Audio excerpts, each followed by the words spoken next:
रावण जीवन वृत्त। इस खंड में सबसे पहले लंकाधिपति रावण के परिवारजन, पूर्वजों, उनके स्वयं के जन्म तथा जीवन वृत्त का उल्लेख किया गया है।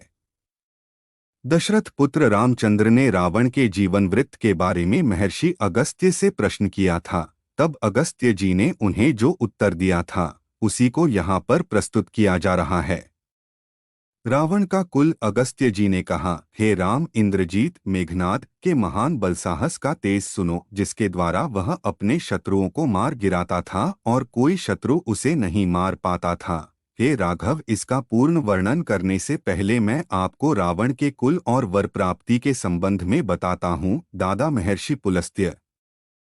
हे राम, प्राचीन समय में सतयुग में प्रजापति ब्रह्मा जी के एक पुत्र पुलस्त्य थे। वह ब्रह्मर्षि पुलस्त्य ब्रह्मा जी के समान ही तेजस्वी और शूरवीर थे। उनके गुण, शील और धर्म का पूर्ण वर्णन करना संभव नहीं लगता। उनके विषय में केवल इतना कहना ही पूर्ण है कि वह प्रजापति ब्रह्मा जी के पुत्र थे। वह प्रजापति ब्रह्मा जी के पुत्र होने के कारण सभी देवताओं के प्रिय थे। वह गुणवान, बुद्धिमान, सर्वप्रिय तथा श्रेष्ठ थे। एक बार वह धार्मिक यात्रा के लिए महागिरि सुमेरु पर्वत के पास राजर्षि तृणविंदु के आश्रम में गए और वहीं पर रहने लगे। वह दानवीर धर्मात्मा तपस्या करते हुए स्वाध्याय और जितेंद्रिय में संलग्न रहते थे, परंतु कुछ कन्याएं उनके आश्रम में पहुंचकर उनकी तपस्या में विघ्न पैदा करती थीं। राजर्षियों, नागों और ऋषियों की कन्याएं तथा कुछ अन्य अप्सराएं भी खेलखिलाफ करती हुईं उनके आश्रम के क्षेत्र में प्रवेश कर जाती थीं। सभी ऋतुओं में यह वन रमणीय तथा सेवनीय था, अत वे सभी कन्याएं हर रोज वहां जाकर भिन्न भिन्न प्रकार की क्रीड़ाएं करती थीं। जिस स्थान पर ब्राह्मण श्रेष्ठ पुलस्त्य जी रहते थे वह तो अत्यधिक रमणीय था। अत सभी कन्याएं उस स्थान पर पहुंचकर प्रतिदिन नृत्य, गायन, वादन करती थीं। अपनी इन विभिन्न गतिविधियों द्वारा वे सभी कन्याएं मुनि के तप में बाधा एवं विघ्न पैदा करती थीं। इस कारण ही एक दिन महामुनि महातेजस्वी कुछ क्रोधित हो उठे। अत उन्होंने यह घोषणा कर दी कि कल से मुझे इस स्थान पर जो कन्या दिखाई पड़ेगी वह गर्भवती हो जाएगी। उनके इस वाक्य को सुनकर वे सभी कन्याएं भयभीत हो गई। उस ब्रह्मशाप के भय से डरकर उन्होंने उस आश्रम क्षेत्र में जाना छोड़ दिया। किंतु राजर्षि तृणविंदु की कन्या ने ऋषि के इस शाप को नहीं सुना था। वह कन्या अगले दिन भी बिना किसी भय के उस आश्रम में जाकर विचरण करने लगी। उसने देखा कि वहां उसकी कोई भी अन्य सखी नहीं है। उस समय वहां प्रजापति के पुत्र महातेजस्वी महान ऋषि पुलस्त्य जी अपनी तपस्या में संलग्न होकर वेदों का स्वाध्याय कर रहे थे। उनकी वेदों की आवाज सुनकर वह उसी ओर चली गई और वहां उसने तपोनिधि मुनिजी को देखा। महर्षि पुलस्त्य जी को देखते ही उस कन्या का शरीर पीला पड़ गया और वह गर्भवती हो गई। उस भयंकर दोष को अपने शरीर में देखकर वह राजकन्या घबरा गई। तदुपरांत वह यह सोचती हुई कि मुझे यह क्या हो गया है, अपने पिता के आश्रम में जा पहुंची। कन्या की स्थिति को देखकर तृणविंदु ने पूछा, तुम्हारे शरीर की यह दशा कैसे हो गई? उस समय उस दीन भावापन्न कन्या ने अपने तपस्वी पिता से हाथ जोड़कर कहा, हे ता, मैं उस वजह को नहीं जानती जिसके कारण मेरा शरीर ऐसा हो गया है। कुछ समय पहले अपनी सखियों को ढूंढती हुई मैं महर्षि पुलस्त्य के आश्रम में गई थी, परंतु वहां पर मैंने अपनी किसी भी सहेली को नहीं पाया। उस समय ही मेरा शरीर ऐसा विकृत हो गया। यह देखकर मैं भय के कारण यहाँ चली आई हूँ। राजर्षि तृणविंदु अपनी घोर तपस्या के कारण स्वयं प्रकाशित थे। जब उन्होंने अंतर्ध्यान होकर देखा तो उन्हें यह ज्ञात हुआ कि यह सब कुछ ऋषि पुलस्त्य के कारण हुआ है। महर्षि के शाप को जानने के बाद वे अपनी पुत्री के साथ महामुनि पुलस्त्य जी के आश्रम में जा पहुंचे और उनसे कहने लगे, हे भगवान, यह मेरी पुत्री अपने गुणों से विभूषित है। हे महर्षि, इसे आप स्वयं अपने आप प्राप्त होने वाली भिक्षा के रूप में ग्रहण कर लें। आप तपस्या तथा आराधना करने के कारण थकान का अनुभव करते होंगे। यह आपकी सेवा में संलग्न रहेगी, इसमें कोई संदेह नहीं है। धर्मात्मा राजर्षि के इस कथन पर ब्रह्मर्षि पुलस्त्य जी ने उस कन्या को ग्रहण करने की इच्छा प्रकट करते हुए कहा, बहुत अच्छा। उस समय राजर्षि त्रिनबिंदु अपनी कन्या को महर्षि को सौंपकर अपने आश्रम लौट पड़े। उसके बाद वह कन्या अपने गुणों और बुद्धि की सहायता से अपने पति को संतुष्ट रखने का प्रयास करती हुई वहां रहने लगी। उस कन्या ने अपने सदाचरण और शील व्यवहार से मुनिश्रेष्ठ को संतुष्ट कर दिया।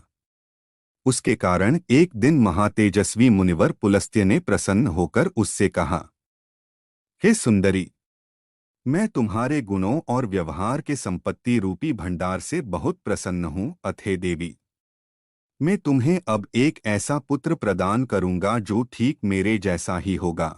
माता पिता दोनों के कुलों की प्रतिष्ठा को बढ़ावा देने वाला वह बालक पौलस्त्य के नाम से प्रसिद्ध होगा। जब मैं वेदपाठ कर रहा था उस समय विशेष रूप से तुमने उसे श्रवण किया था, अत उस बालक का नाम विश्रवा होगा, इसमें कोई संदेह नहीं है।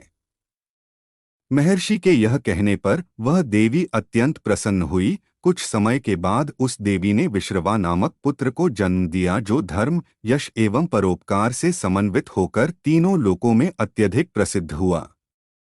विश्रवा नाम के यह मुनि वेदज्ञ, व्रत, आचारों और समदर्शी का पालन करने वाले ठीक अपने पिता के समान ही महान तेजस्वी थे।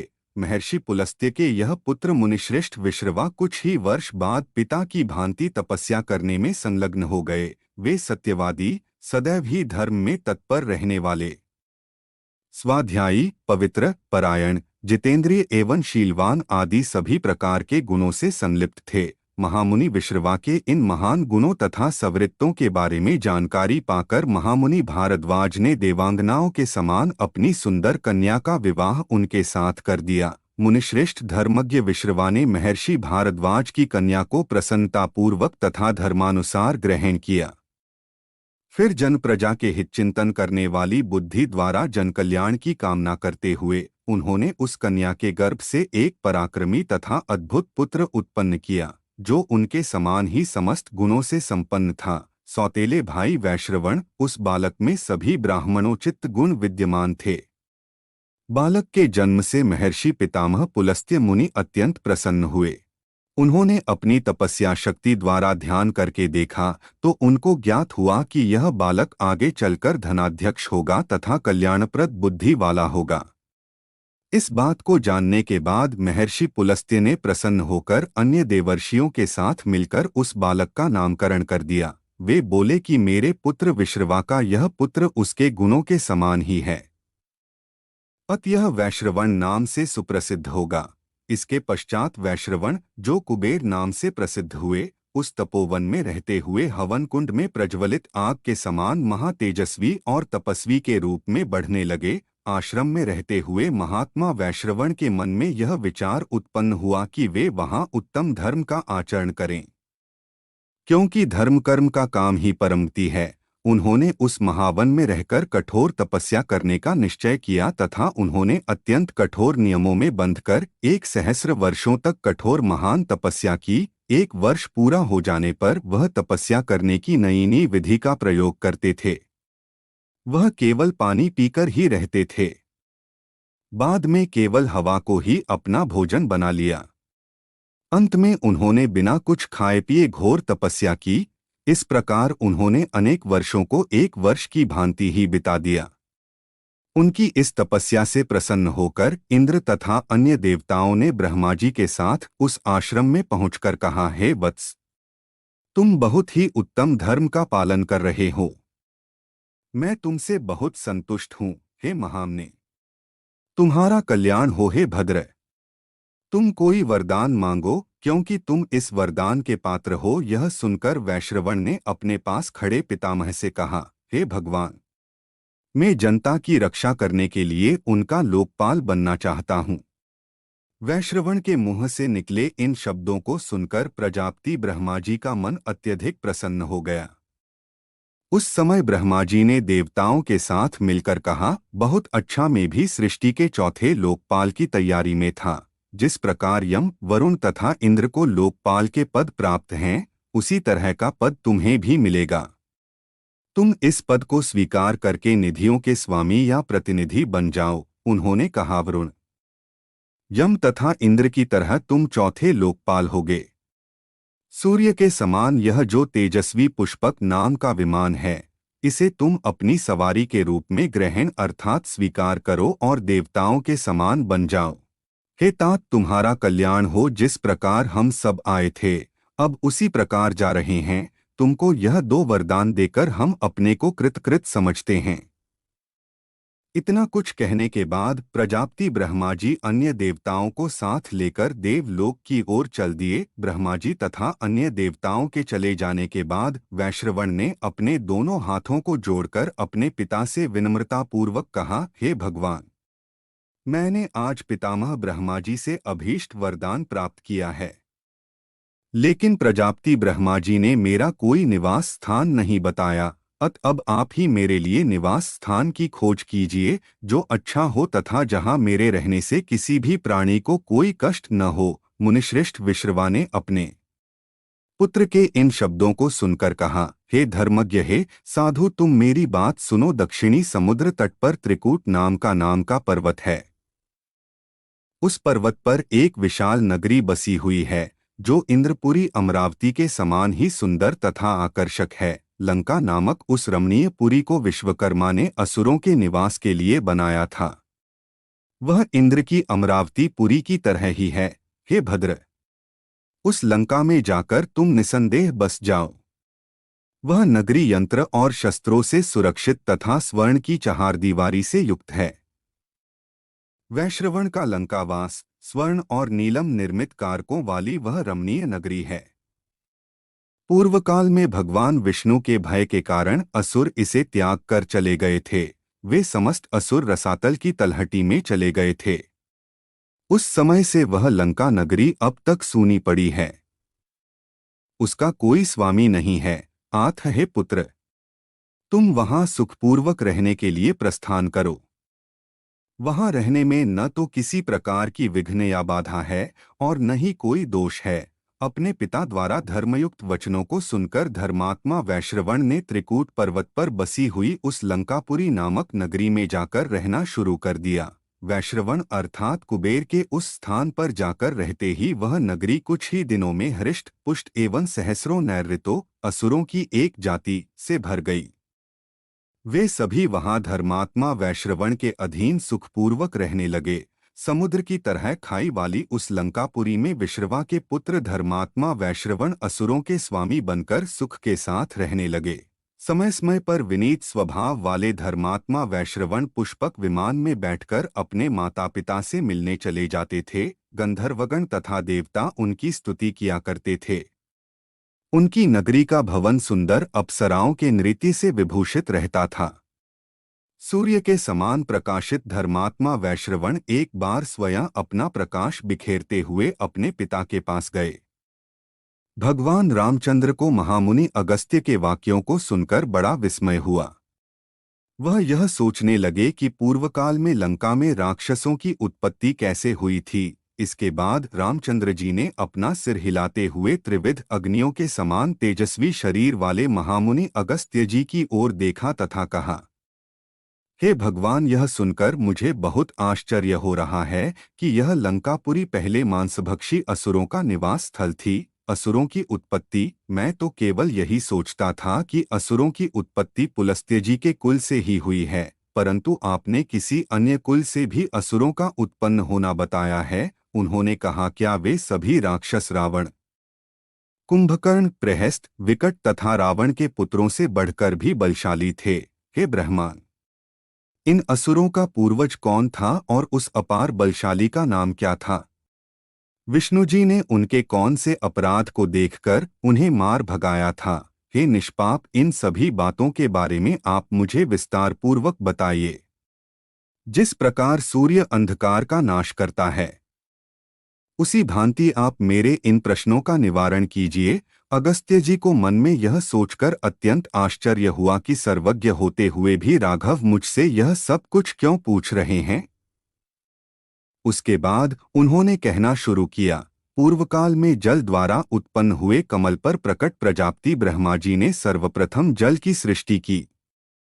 उसके बाद उसकी रक्षा करने के लिए विभिन्न प्रकार के जलजीव उत्पन्न किए। यदि जलजीव भूख और प्यास के कारण व्याकुल हों तो क्या करें? वे जलजीव यह कहते हुए अपने उत्पन्नकर्ता ब्रह्मा जी के पास विनीत भाव से जाकर खड़े हो गए। हे सम्मानदायक राघवेंद्र! ब्रह्मा जी ने उन सबको हंसकर संबोधित करते हुए कहा, यत्न करके इस जल की रक्षा करो। इस बात को सुनकर भूखे प्यासे जीव जंतुओं में से कुछ ने कहा, हम इस जल की रक्षा करेंगे। कुछ ने कहा, हम इस जल का यक्षण पूजन करेंगे। तत्पश्चात ब्रह्मा जी बोले, तुम सब में से जिन्होंने रक्षण करने की बात कही है वे सभी राक्षस नाम से प्रसिद्ध होंगे, तथा जिन्होंने यक्षण की बात कही है वे सब यक्ष के नाम से प्रसिद्ध होंगे। इस प्रकार वे जीव राक्षस तथा यक्ष दो जातियों में विभक्त हो गए। उनमें से हेती और प्रहेती नाम के दो भाई राक्षस जाति के राजा स्वामी बने। वे मधु कैटब के समान शत्रुओं का दमन करने में शक्तिशाली थे। उनमें प्रहेती राजा धर्मात्मा था, अतः वह तपस्या करने के उद्देश्य से तपोवन में चला गया। लेकिन हेती राजा ने स्त्री को पाने के लिए बहुत प्रयत्न किया। वह बहुत अधिक बुद्धिमान और आत्मबल से संपन्न था। उसने काल की कुमारी बहन भया से स्वयं याचना करके विवाह किया, जो स्वयं ही महाभयानक थी। उसने राक्षसराज हेती के द्वारा एक पुत्र को जन्म दिया। विद्युतकेश नाम के उस पुत्र के कारण हेती पुत्रवानों में श्रेष्ठ समझा जाने लगा। उसका पुत्र विद्युतकेश प्रदीप्त सूर्य के समान प्रकाशवान था। वह परम तेजस्वी बालक जल में कमल की तरह दिन रात बढ़ने लगा। श्रेष्ठ निशाचर विद्युतकेश जब युवावस्था में पहुंचा तो उसके पिता ने उसका विवाह करने का निश्चय किया। उसने उसकी माता के समान प्रभावशालिनी संध्या की पुत्री का उसके लिए चयन किया। संध्या के मन में यह विचार आया कि मुझे अपनी पुत्री का विवाह तो करना ही है, फिर विद्युतकेश के साथ ही क्यों न हो जाए। यह निर्णय कर उसने अपनी पुत्री विद्युतकेश को सौंप दी। विद्युतकेश ने संध्या की पुत्री को पाकर उसके साथ वैसा ही व्यवहार किया जैसा इंद्र पुलों-पुत्री शची के साथ करते थे। हे राम, जिस प्रकार मेघों की पंक्ति समुद्र से जल ग्रहण करती है, उसी प्रकार संध्या की पुत्री सालकटंकटा ने विद्युतवेश द्वारा गर्भ धारण किया। तत्पश्चात उस राक्षसी ने मंदराचल पर्वत पर जाकर विद्युत जैसी कांति वाले पुत्र को जन्म दिया। जिस प्रकार गंगा ने अग्नि के द्वारा छोड़े गए शिव के तेज समान रूपी गर्भ कुमार कार्तिकेय को उत्पन्न किया था, फिर वह पति विद्युतकेश के साथ रतिक्रीड़ा करने के लिए नवजात शिशु को छोड़कर चल पड़ी तथा पुत्र का ध्यान भुलाकर अपने पति के साथ रमण करने लगी। उस माता द्वारा वहां छोड़ा गया बालक बादलों की भांति गरजने लगा। तत्पश्चात उस बालक के शरीर की कांति शरदकालीन सूर्य की भांति प्रतीत होने लगी। वह नवजात बालक अपने हाथों को मुंह में डालकर धीरे धीरे रोने लगा। उस समय भगवान शिव माता पार्वती के साथ बैल पर बैठे हुए थे। वे दोनों वायुमार्ग से जा रहे थे। तभी उन्हें वहां एक बालक के रोने की आवाज सुनाई दी। तब उन दोनों ने उस राक्षस पुत्र की ओर देखा। पार्वती जी की उस बालक के प्रति करुणा एवं ममता उत्पन्न हुई। इस पर शिवजी ने उस बालक को उसकी मां की आयु के समान वयस्क बना दिया। पार्वती का प्रिय होने के कारण उन्होंने उस राक्षस पुत्र को एक नगर के समान के आकार का आकाशचारी विमान देकर अमर भी बना दिया। राक्षसियों को वरदान, हे राजपुत्र। इसके पश्चात पार्वती जी ने यह वरदान दिया कि आज से राक्षसियां शीघ्र ही गर्भ धारण कर लिया करेंगी और उनके द्वारा जन्मा बालक उसी समय शीघ्रता से अपनी मां की आयु के बराबर वयस्क बन जाएगा।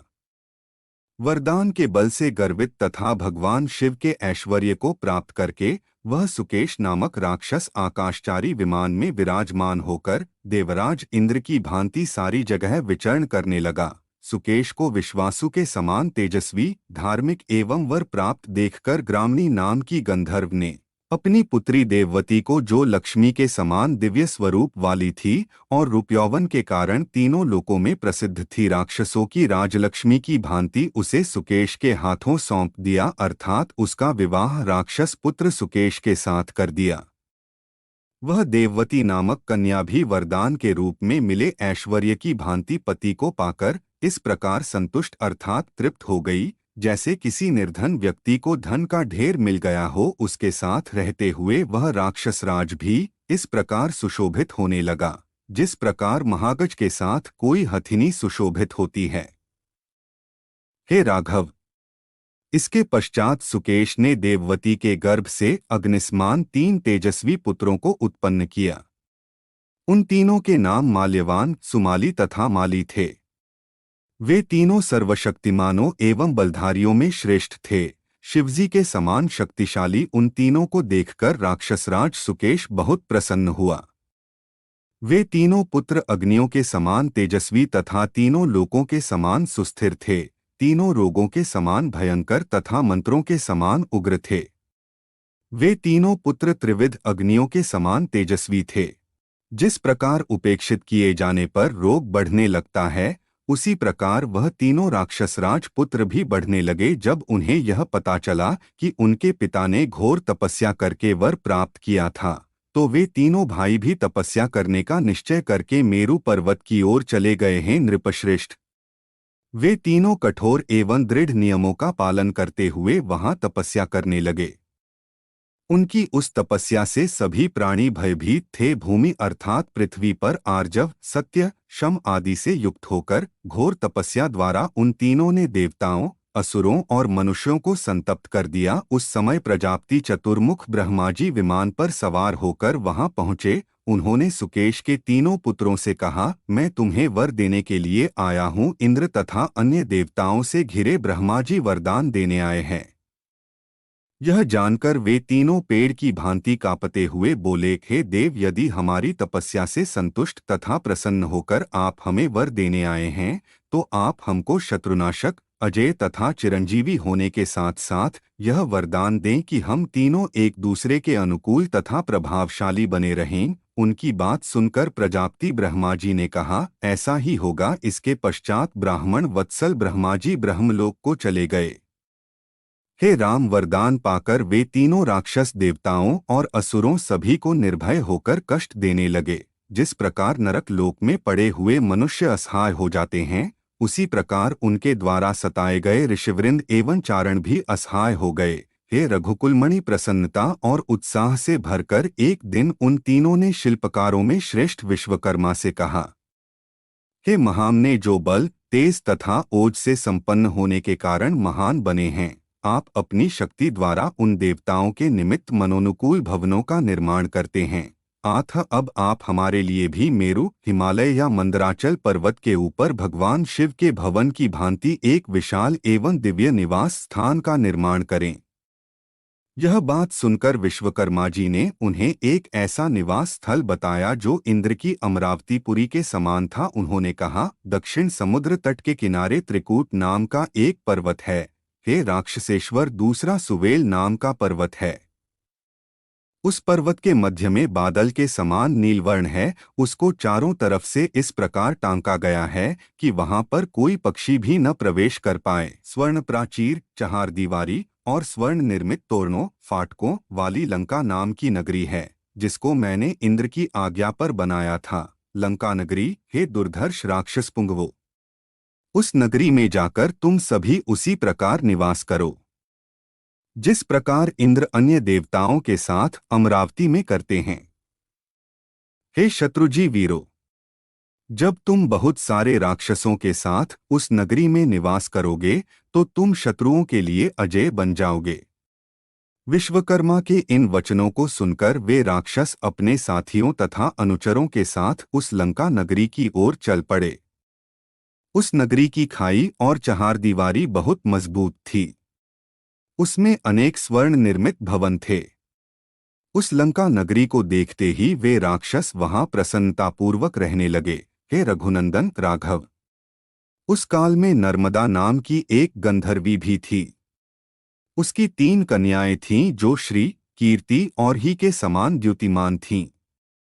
उसने राक्षस जाति का न होते हुए भी अपनी तीनों पुत्रियों का विवाह ज्येष्ठ आदि क्रम से सुकेश राक्षस के तीनों पुत्रों के साथ कर दिया। चंद्रमा के समान सुंदर मुख वाली वे तीनों कन्याएं बहुत अधिक प्रसन्न थीं। उत्तरा फाल्गुनी नक्षत्र में उन तीनों कन्याओं का विवाह सुकेश के पुत्रों के साथ हुआ। हे राम, जिस प्रकार अप्सराओं के साथ देवतागण क्रीड़ा करते हैं, उसी प्रकार सुकेश के तीनों पुत्र भी अपनी अपनी पत्नियों के साथ भोगविलास का सुखोपभोग करने लगे। उन तीनों में माल्यवान की सुंदर पत्नी का नाम सुंदरी था। सुंदरी ने गर्भ से जिन पुत्रों को जन्म दिया उनके नाम विरूपाक्ष, वज्रमुष्टि, दुर्भुक, सुप्तघ्न, यज्ञकोप, मत्त एवं उन्मत्त थे। उसने अपने गर्भ से एक कन्या को भी जन्म दिया जिसका नाम अनला था। सुमाली की पत्नी भी चंद्रमा के समान सुंदर मुख वाली थी। हे राम, उसका नाम केतुमती था और उसका पति उसे अपने प्राणों से भी अधिक चाहता था। केतुमती ने जिन संतानों को अपने गर्भ से जन्म दिया उनका परिचय भी देता हूं। हे महाराज, आप सुनिए। उसके पुत्रों के नाम प्रहस्त, अकंपन, विकट, कालिकामुख, धूम्राक्ष, दंड, सुपार्श्व, संहादी, प्रघस तथा भास्कर्ण थे। और मोहक मुस्कान वाली राका, पुष्पोत्कटा, कैकसी एवं कुंभीनसी नामक 4 पुत्रियां थीं। माली की रूपशालिनी गंधर्वी पत्नी का नाम वसुदा था। वह कमल जैसी विशाल नेत्रों वाली और श्रेष्ठ राक्षस पत्नियों के समान सुंदर थी।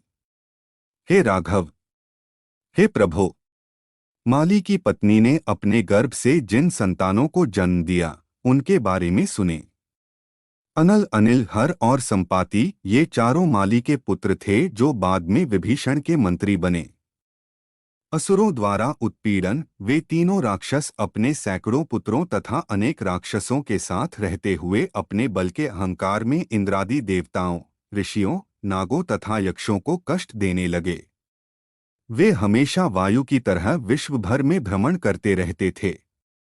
वे युद्ध के समय साक्षात मृत्युतुल्य प्रतीत होने वाले परम तेजस्वी थे। वरदान आदि प्राप्त करने के कारण वे घमंडी हो गए थे तथा हमेशा यज्ञादि क्रियाओं को तबाह करने में संलग्न रहते थे।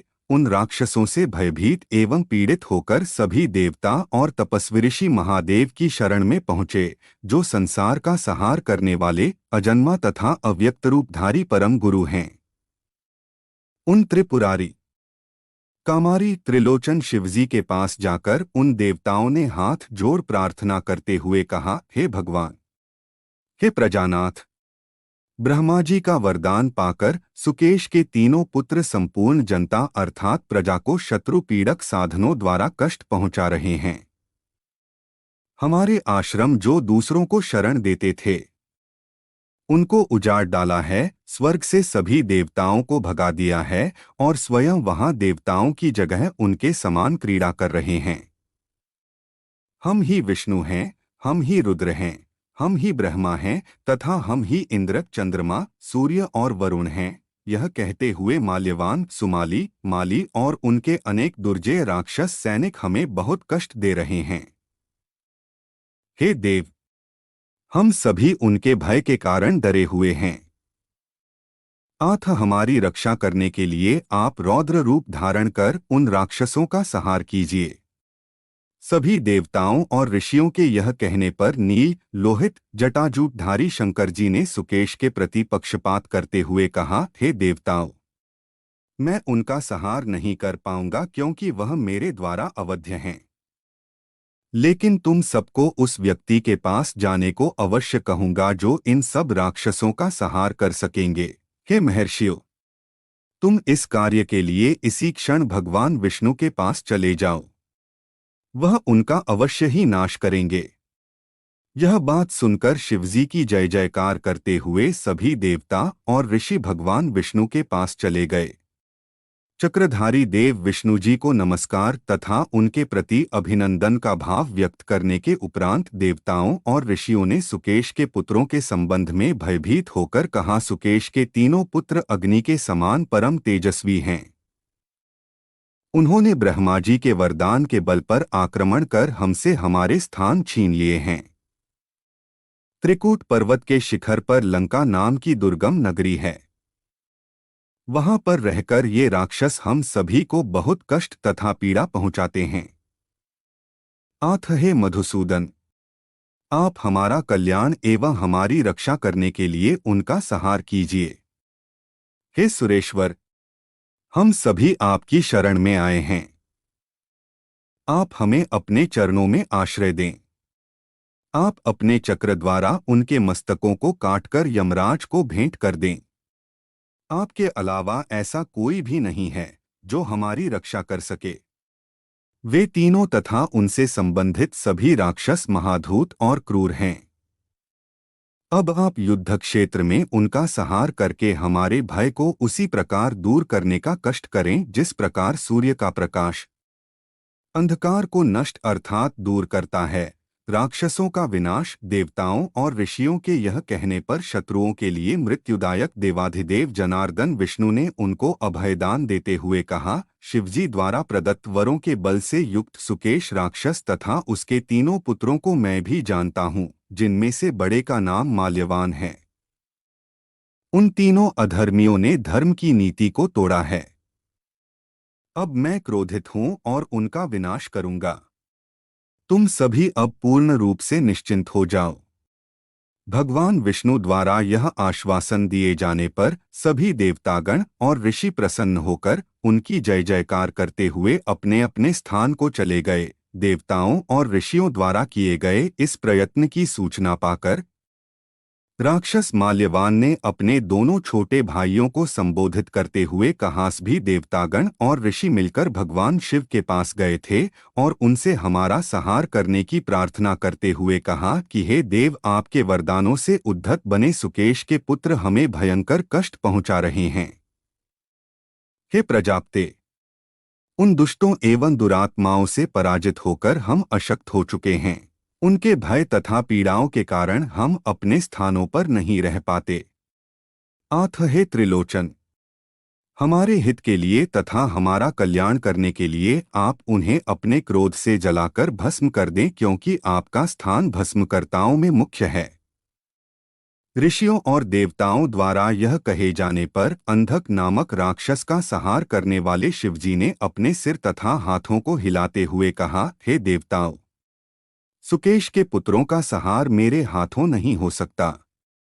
आथ मैं तुम्हें उस शक्ति के पास जाने की सलाह देता हूँ जो युद्ध क्षेत्र में उन्हें मार सकता है, जिनके हाथों में चक्र और गदा विद्यमान हैं और जो पीतांबरधारी हैं। उन हरि नारायण जनार्दन की शरण में तुम सब जाओ।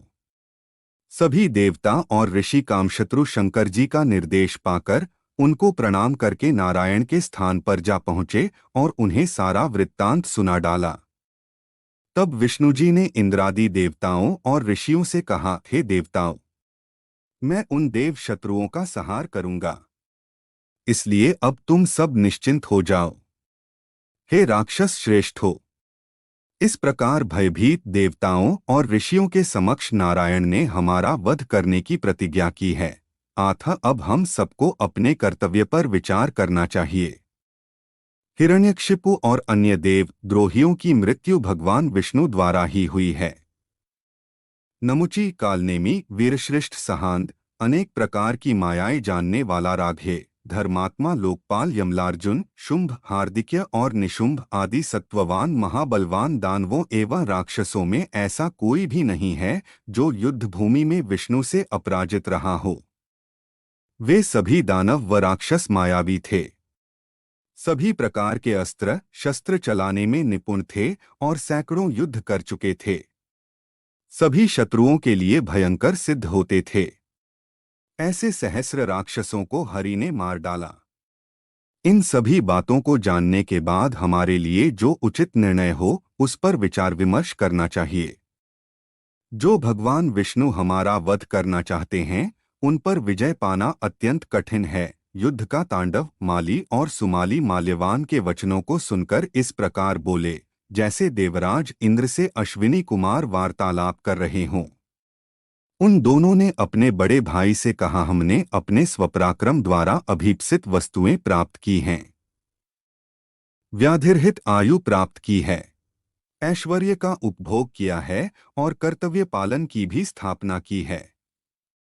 हमने समुद्र के समान देवताओं की सेना में अवगाहन करके उसे विक्षुब्ध भी किया है और अकल्पनीय समझी जाने वाली शक्तियों पर विजय भी प्राप्त की है। शत्रुओं के साथ युद्ध करते समय हमें मृत्यु का भय नहीं हुआ। रुद्र, इंद्र तथा यमराज भी युद्ध में हमारे सामने खड़े होने में हमेशा डरते रहे हैं। हे राक्षसेश्वर, विष्णु जी के हृदय में भी हमारे प्रति कोई द्वेष नहीं है। केवल देवताओं द्वारा चुगली करने के कारण उनका मन हमारी ओर से मुरसा गया है। अतः हम सभी एक दूसरे की रक्षा करते हुए साथ साथ चलें। जिन देवताओं के कारण यह उपद्रव खड़ा हुआ है, उन्हें मार डालें। इस प्रकार उन राक्षसों ने अपनी संपूर्ण सेना को एकत्रित करके युद्ध के लिए अपनी तैयारी की घोषणा कर दी। वे सभी जंभ और वृत्र आदि राक्षसों की तरह क्रोधित होकर युद्ध के लिए चल पड़े। हे राम, वे सभी इस प्रकार का विचार विमर्श करके पूरी तैयारी के साथ हाथी, घोड़े, रथ, गधे, ऊंट, बैल, शिशमार, सर्प, मगर, कच्छप, मछली, गरुड़ जैसे केमवान पक्षी, सिंह, हरिण, वराह और नीलगाय आदि वाहनों पर सवार होकर लंका को छोड़कर चल दिए। वे सभी असुर अपने बाहुबल के घमंड में चूर थे। जब वे देवताओं के देवलोक की ओर चले तो उस लंका नगरी में निवास करने वाले अन्य प्राणी उन अपशकुनों को देखकर भयभीत और खिन्न हो उठे। दूसरी ओर जब रथों पर सवार सैकड़ों राक्षसों ने प्रयत्नपूर्वक देवलोक में प्रवेश किया तो उस समय देवता भी भय के कारण गुप्त मार्गों से निकलकर देवलोक से बाहर चले आए। उस काल की संभावना से पृथ्वी और आकाश में कई भयंकर उत्पात प्रकट हुए जो राक्षस राजों की सूचना दे रहे थे। घने बादल हड्डियों और खून की वर्षा करने लगे। समुद्र अपनी सीमा का अतिक्रमण कर गए और पर्वत हिलने लग गए। बादल के समान गरजने वाले लोग विकट अट्टहास कर उठे और खतरनाक दिखाई पड़ने वाली गीदड़ियां दारुण स्वर में रोने लगीं। पृथ्वी आदि तरह के भूत उठते गिरते और विलीन होते हुए नजर आने लगे। विशालकाय गिद्धों के झुंड अपने मुख द्वारा आग उगलते राक्षसों के ऊपर काल की तरह मंडराने लगे। तोता, मैना, कबूतर आदि पक्षी नगर छोड़कर भागने लगे। वहां पर पशु आर्तनाद करने लगे और बिल्लियां गुर्राने लगीं। कालपाश होते हुए भी वे राक्षस अपने बल के घमंड में मत्त थे। वे अपने अत्याचारों और उत्पातों की अवहेलना करते हुए युद्ध करने के उद्देश्य से आगे बढ़ते जा रहे थे। माल्यवान, सुमाली तथा माली तीनों प्रज्वलित अग्नि के समान परम तेजस्वी शरीर वाले थे तथा सभी राक्षसों का नेतृत्व करते हुए आगे आगे चल रहे थे। जिस प्रकार देवतागण ब्रह्मा जी का आश्रय लेते हैं, उसी प्रकार उन सभी राक्षसों ने माल्यवान पर्वत के समान बलशाली राक्षसराज माल्यवान का आश्रय ले रखा था। विजय पाने के उद्देश्य से राक्षसों की वह सेना मेघों के समान देवलोक की ओर बढ़ती चली जा रही थी। उस समय वह राक्षस सेना माली सेनापति के नियंत्रण में थी। इधर देवदूत द्वारा राक्षसों की युद्ध की तैयारी का समाचार सुनकर भगवान विष्णु भी युद्ध करने के लिए तैयार हो गए। इसके पश्चात विष्णुजी सूर्य के समान दीप्तिमान कवच धारण करके तथा दिव्य बाणों से भरे हुए तरकश लेकर युद्ध के लिए तत्पर हो गए। उन्होंने अपने शरीर पर चमचमाते हुए तीरों से भरे 2 तूनीर बांध रखे थे। उन महान परम तेजस्वी विष्णुजी ने कमर में पट्टी बांध रखी थी जिसमें एक चमचमाती हुई तलवार लटकी थी।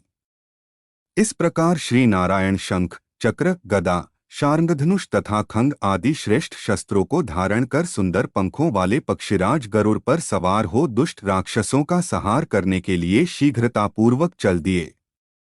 गरुड़ पर सवार नील वर्ण पीतांबरधारी श्री नारायण हरि ऐसे सुशोभित हो रहे थे मानो मेरु पर्वत के शिखर पर विद्युत के साथ मेघ शोभायमान हो। राक्षस सेना क्षुब्ध हुई। उस समय बड़े बड़े ऋषि, यक्ष, नाग, गंधर्व आदि विष्णुजी के गुण गा रहे थे।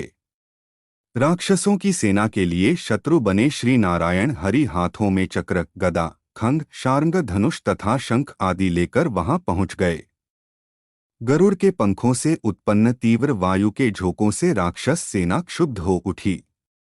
राक्षस सैनिकों के हाथों से शस्त्र आदि गिर गए और उनके रथों की पताकाएं चक्कर खाकर गिरने लगीं।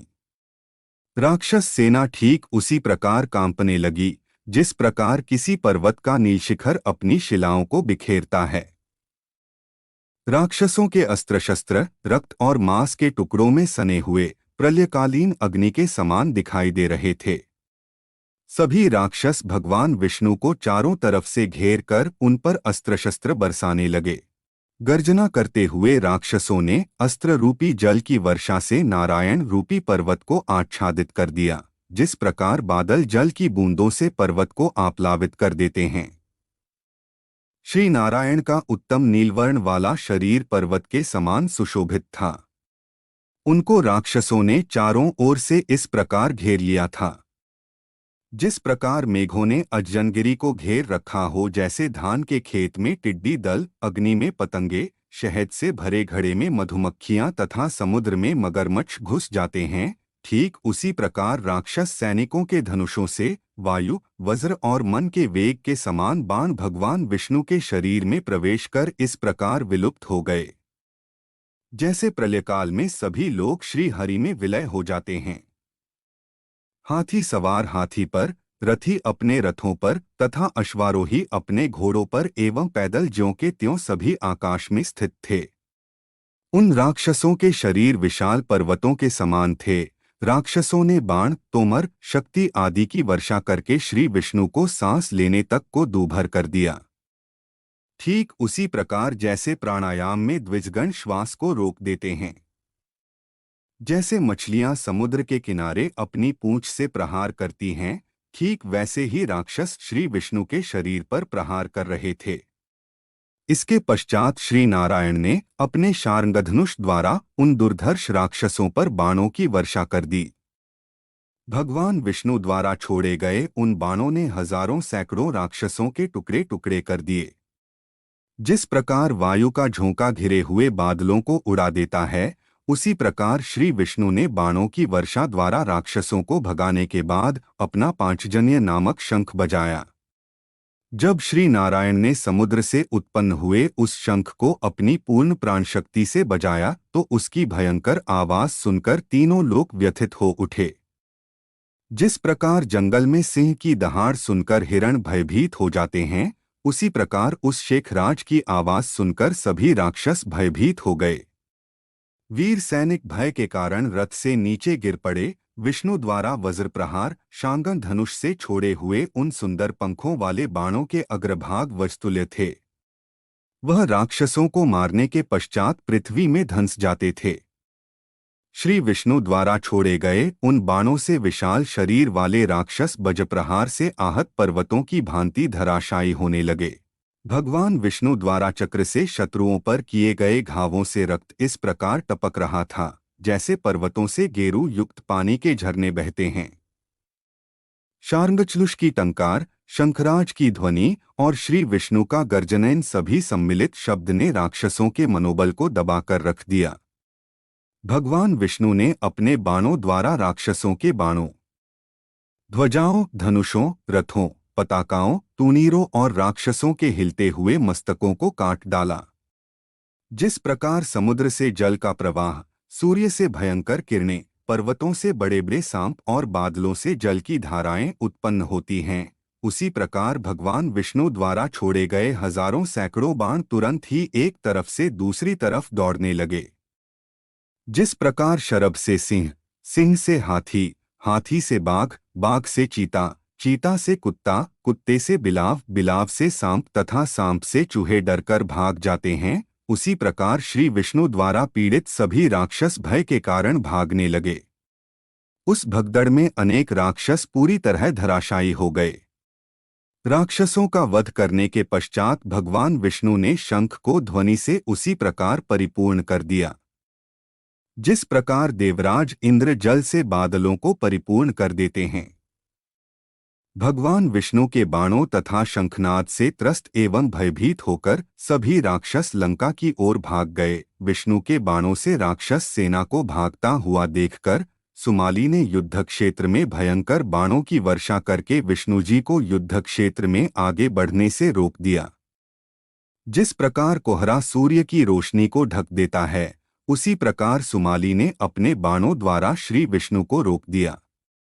यह दृश्य देखकर शक्तिशाली असुरों ने पुनः धैर्य धारण कर लिया। बल से पूर्ण उस राक्षस ने भयंकर गर्जना करते हुए अपने राक्षस सैनिकों में नवजीवन का संचार कर दिया। जिस प्रकार हाथी अपनी सूंड ऊपर उठाकर चिंघाड़ता है, उसी प्रकार वह राक्षस अपनी आभूषण युक्त भुजा को ऊपर उठाकर हिलाने तथा गर्जने लगा, मानो बिजली युक्त जल पूर्ण बादल गरज रहे हो। तब विष्णुजी ने उस राक्षस के सारथी के कुंडलों से सुशोभित मस्तक को काट डाला। परिणामस्वरूप उस राक्षस के रथ के घोड़े अनियंत्रित होकर इधर उधर दौड़ने लगे। उन राक्षसों के घोड़ों के चक्कर काटने के कारण वह राक्षस भी उसी प्रकार चक्कर काटने लगा, जिस प्रकार इंद्रियरूपी अश्वों के भटकने पर बुद्धि भटक जाती है। श्री विष्णु द्वारा युद्ध क्षेत्र में किए गए प्रहारों से राक्षसराज सुमाली के रथ के घोड़ों को चक्कर काटता हुआ देखकर सुदर्शन चक्र का कमाल उसके छोटे भाई माली ने धनुष बाण उठाकर श्री विष्णु पर आक्रमण किया। माली के धनुष द्वारा छोड़े गए बाण तीव्रता के साथ श्री विष्णु के शरीर में उसी तरह घुस गए, जिस प्रकार क्रौंच पर्वत के छिद्रों में पक्षी घुस जाते हैं। माली द्वारा छोड़े गए बाणों के श्री विष्णु के शरीर में लगने पर उनका ठीक उसी प्रकार कोई अहित नहीं हुआ, जिस प्रकार बुद्धिमान व्यक्ति अपनी मानसिक चिंताओं से विचलित नहीं होता। उसके बाद धनुष की टंकार को सुनकर भगवान श्री विष्णु ने माली पर बाणों की वर्षा कर दी। बिजली की तरह चमकदार और वज्र की तीक्ष्णता के समान उसके बाण इस तरह रक्त पीने लगे, जिस प्रकार नागुगण अमृत का पान करते हैं। इसके बाद श्री विष्णु ने माली को पीठ दिखाकर भाग जाने के लिए विवश कर दिया। राक्षसराज माली रथहीन हो जाने पर इस प्रकार कूदा जैसे कोई शेर छलांग लगाकर पर्वत से नीचे उतर आया हो। जिस प्रकार यमराज ने अपनी गदा से शिव पर और इंद्र ने वज्र से पर्वतों पर प्रहार किया था, ठीक उसी प्रकार माली ने विष्णुजी के वाहन गरुड़ पर अपनी गदा से प्रहार किया। जब माली ने अपनी गदा से गरुड़ पर प्रहार किया तो वह पीड़ा से छटपटा उठे तथा उन्होंने स्वयं युद्ध क्षेत्र से परामुख होकर विष्णुजी को भी विमुख जैसा कर दिया। माली द्वारा गरुड़ सहित श्री विष्णु को युद्ध क्षेत्र से विमुख देखकर राक्षसगण प्रसन्नता से परिपूर्ण होकर जोर जोर से गर्जने लगे, जिसके परिणामस्वरूप भारी शब्द गूंज उठा। राक्षसों की गर्जना सुनकर इंद्र के छोटे भाई श्री विष्णु क्रोधित होकर गरुड़ की पीठ पर तिरछे हो गए। उन्होंने परामुख होकर माली का वध करने के उद्देश्य से पीछे की ओर मुड़कर अपना सुदर्शन चक्र चला दिया। सूर्यमंडल के समान दीप्तिमान और कालचक्र के समान उस सुदर्शन चक्र ने आकाश को प्रकाशित करते हुए राक्षस माली के मस्तक को काट दिया। राक्षस माली का मस्तक सुदर्शन चक्र द्वारा कटकर ठीक उसी प्रकार पृथ्वी पर गिर पड़ा, जिस प्रकार पूर्वकाल में राहु का मस्तक रक्त की धारा गिराता हुआ कटकर गिर गया था। इसके पश्चात सभी देवतागण प्रसन्न होकर अपनी संपूर्ण शक्ति द्वारा धन्य धन्य कहने तथा सिंहनाद करने लगे। माली को मरा देखकर माल्यवान और सुमाली शोक संतप्त तथा भयभीत होकर अपनी राक्षस सेना सहित लंकापुरी की ओर भाग गए। दूसरी तरफ गरुड़ की पीड़ा भी कम हो गई थी, अतः वह भी वहां लौट आए। फिर क्रोधित होकर अपने पंखों के झोंकों से राक्षस सेना को खदेड़ने लगे। सुदर्शन चक्र के प्रभाव से अनेक राक्षसों के सिर कट गए थे। गदा के प्रहार से वक्षः स्थल चूर चूर हो गए थे। गरुड़ की पूंछ के प्रहार से गरदनें उड़ गईं तथा मूसलों की मार के कारण मस्तक फट गए। अनेक राक्षसों की तलवारों के टुकड़े टुकड़े हो गए थे। अनेक राक्षस बाणों के प्रहार द्वारा घायल होकर समुद्र में गिर पड़े। राक्षसों का नाश भगवान श्री विष्णु भी अपने द्वारा छोड़े गए बाणों और अश्नियों द्वारा राक्षसों को विदीर्ण करने लगे। पीतांबरधारी श्री विष्णु विद्युन्माला युक्त महामेघ की तरह उन निशाचरों के आकाश में लहराते हुए खुले केशों के बीच सुशोभित हो रहे थे। सारी राक्षस सेना पूर्ण उन्मत्त सी प्रतीत हो रही थी।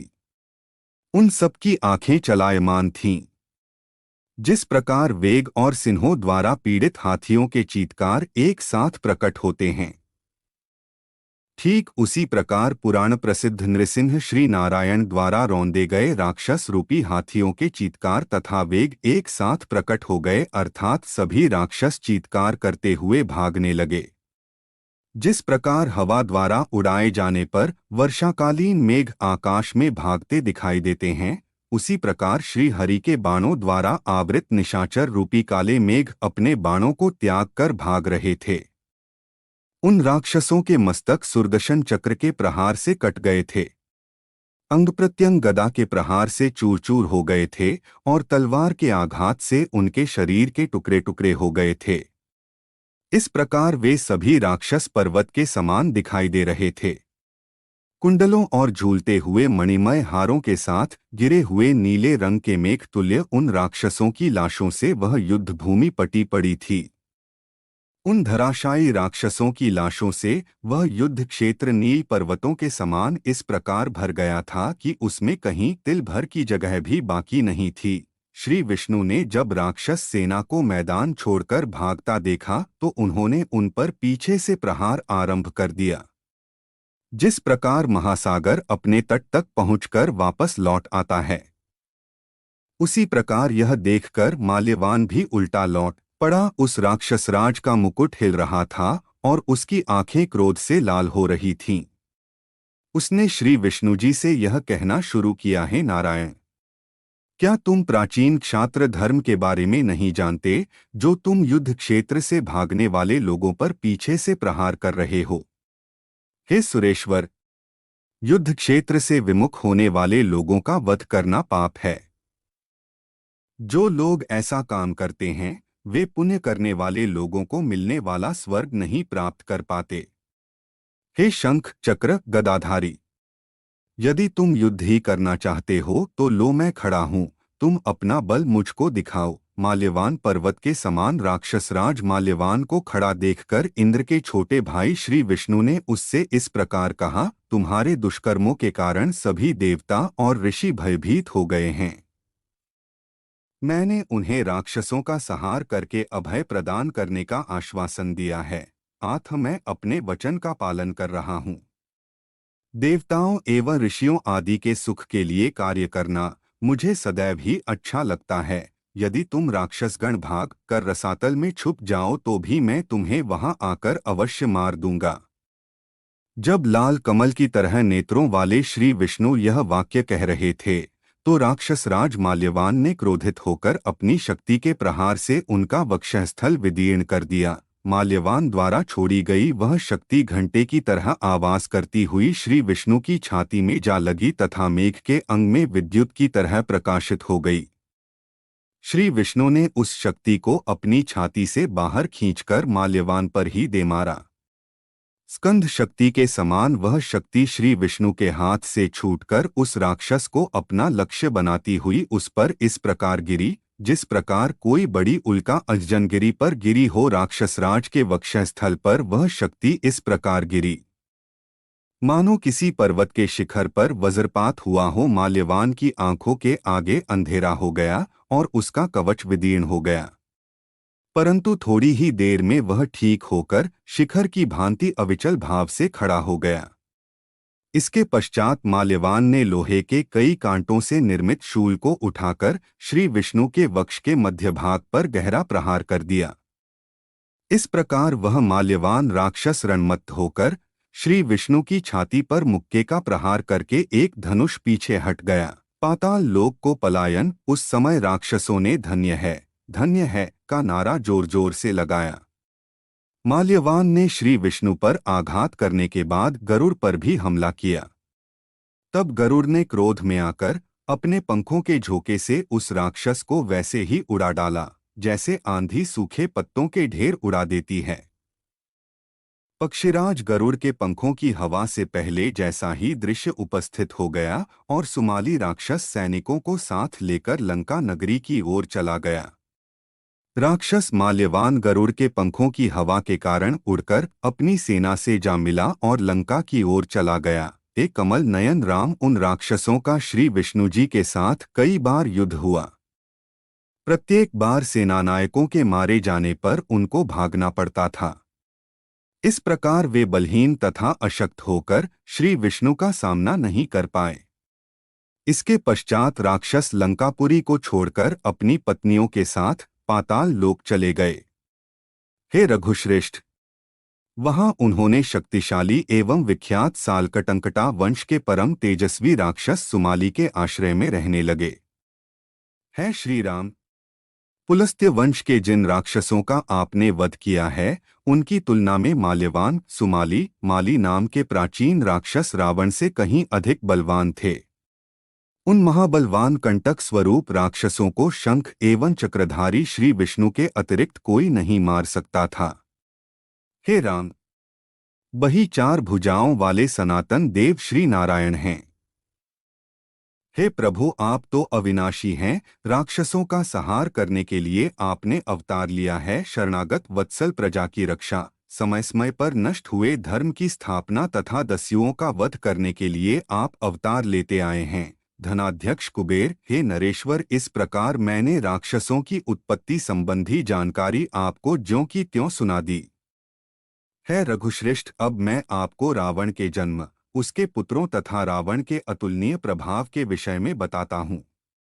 सुनिए, भगवान श्री विष्णु के भय के कारण सुमाली दीर्घकाल तक अपने पुत्र पौत्रों के साथ रसातल में छुपा रहा। इसी दौरान धनाध्यक्ष कुबेर ने लंकापुरी को अपना निवास स्थान बना लिया। कुछ समय के पश्चात सुमाली रसातल से निकलकर विचरण करने हेतु पृथ्वी पर आया। वह नीलवर्ण के मेघ के समान स्वर्ण कुंडलों को धारण किए सुशोभित हो रहा था।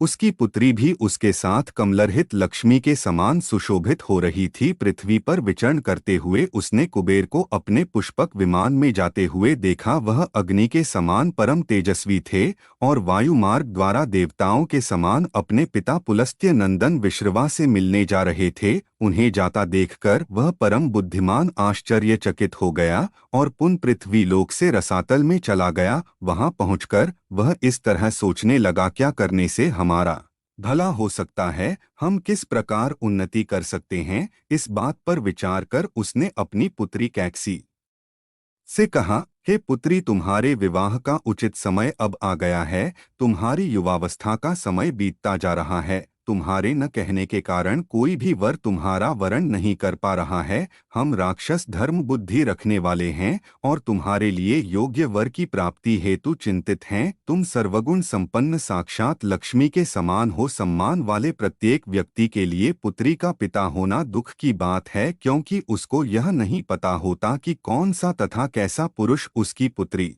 का वरण करेगा। पितृकुल, मातृकुल और जिस कुल में कन्या को दिया जाता है, उस पति का कुल अर्थात इन तीनों कुलों में कन्या हमेशा संशय में डाले रखती है। अतः पुत्री, तुम प्रजापति के कुल में जन्म लेने वाले मुनि विश्रवा के पास जाकर स्वयं उनका पति के रूप में वरण करो। इस प्रकार तुम्हारे गर्भ से भी वैसे ही पुत्र जन्म लेंगे जैसे सूर्य की तरह परम तेजस्वी कुबेर हैं।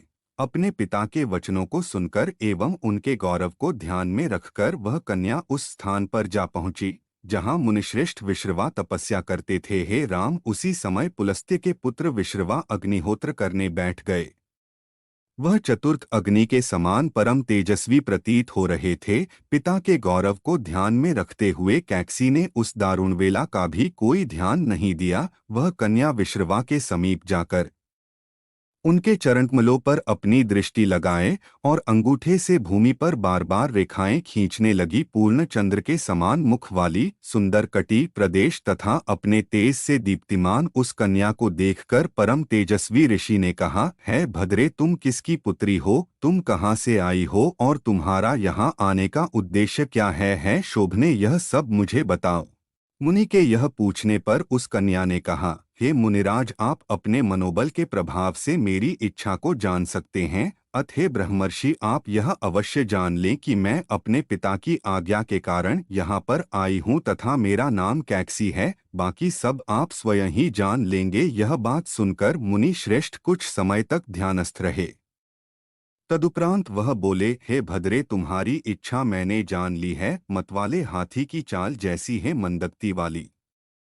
तुम मेरे द्वारा पुत्र पाने की इच्छा लेकर इस दारुण वेला में यहाँ पर आई हो। अथे भद्रे, सुनो, तुम ऐसे पुत्रों को जन्म दोगी जो भयंकर राक्षसों से प्रेम करने वाले तथा भयंकर विशाल स्वरूप वाले होंगे। हैं सुश्रोणी, तुम क्रूरकर्मा असुरों को ही जन्म दोगी। मुनिवर के इन वचनों को सुनकर कैकसी ने उनके चरणों पर अपना मस्तक रखते हुए कहा, है भगवन, आप जैसे परम तेजस्वी ब्रह्मवेत्ता द्वारा में ऐसे दुराचारी पापी पुत्रों को पाने की इच्छा नहीं रखती। अत आप मुझ पर कृपा करें। कन्या के यह वाक्य कहने पर मुनि विश्रवा इस तरह बोले, जैसे कोई चंद्रमा रोहिणी से कुछ कह रहा हो है। सुंदर मुख वाली तुम्हारा जो अंतिम पुत्र होगा वह मेरे वंश की भांति धर्मात्मा और तपस्वी होगा, इसमें कोई संदेह नहीं है। मुनिवर द्वारा यह कहे जाने पर कुछ समय के बाद ही कैकसी ने भयंकर वीभत्स महाराक्षसी रूप वाले नीले पर्वत के समान विशालकाय, विकराल दांत, तांबे जैसे होंठ, 20 भुजाओं वाले दशग्रीव तथा चमकीले केशों वाले पुत्र को जन्म दिया। उसके जन्म लेते ही मांसभक्षी गिद्ध, मुंह में अंगार भरे गिदड़ियां तथा पक्षी आदि उसके चारों ओर घूमने लगे। दशग्रीव का जन्म, मेघ बहुत भयंकर गर्जना करने लगे, देवतागण रुधिर की वर्षा करने लगे, सूर्य की रोशनी कम पड़ गई और पृथ्वी पर भयंकर उल्कापात होने लगा। बहुत भयंकर आंधी चलने लगी, पृथ्वी हिलने लगी तथा कभी भी क्षुब्ध न होने वाला समुद्र क्षुब्ध हो गया। उस समय ब्रह्मा के समान तेजस्वी पिता मुनि विश्रवा ने उस बालक का नामकरण करते हुए कहा, यह बालक दशग्रीवाएं लेकर पैदा हुआ है, इसलिए इसका नाम दशग्रीव होगा। उसके बाद विशाल एवं महाबलशाली कुंभकर्ण का जन्म हुआ। उसके जैसे विशाल शरीर वाला उदाहरण कहीं भी नहीं था। उसके बाद विशाल मुख वाली कन्या शूर्पणखा का जन्म हुआ।